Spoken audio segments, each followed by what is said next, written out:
tayo ngayon sa ilog mga idol. Maglalagay ng trap para sa hipon. Marami kasi kaming napansin na hipon kagabi nung nag-ilaw kami. Kaya susubukan natin maglagay ng trap. Tapos babalikan natin mamayang gabi. Ito yung expert yung trap. Tapos may pain tayo na inihaw na buko. Tapos kalamansi. Ayan. Lalagay natin dyan. Tapos babalikan natin mamayang gabi.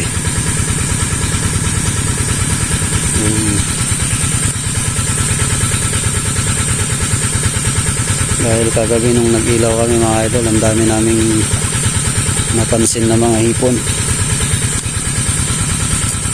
Kaya maglalagay tayo ng trap ngayon.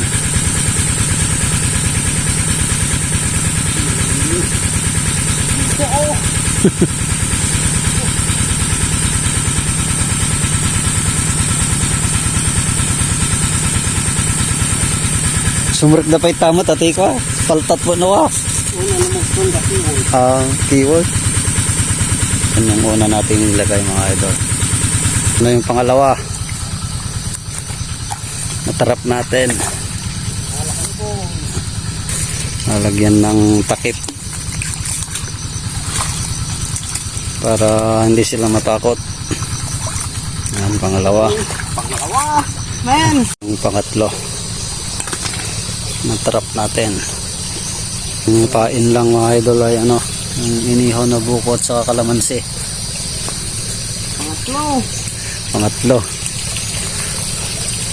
Pangatlong trap.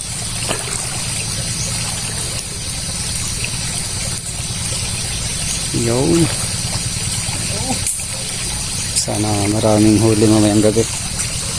Pang-apat na trap. Huwag lang sanang umulan ng malakas para hindi matangay. Ang pang-limang trap.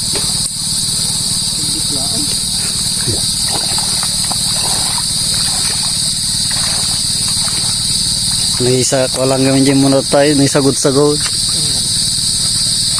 Alagyan na natin ng takip na mga daon-daon mga idol. Pang-anim na trap.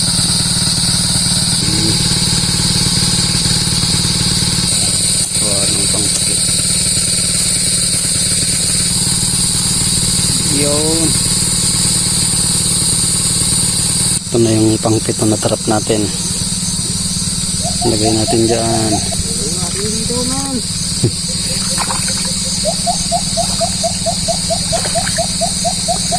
Naunag.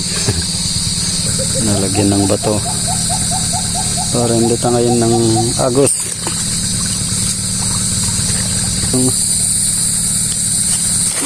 Yun. Ayan pa tayong tatlong trap. Pangwalo natin na trap.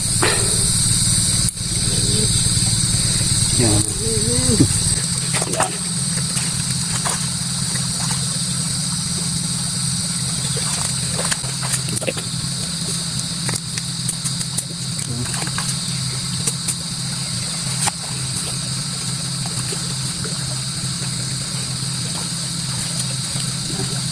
Ito na yung pang-siyam at pang-sampo.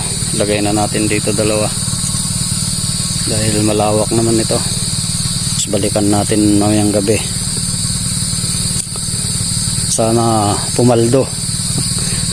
Sana pumaldo. Legit ba? Last 2. Sampo lang yung trap natin.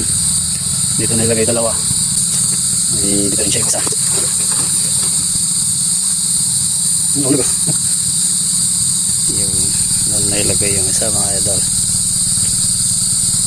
Balikan natin mamayang gabi mga 6 or 7.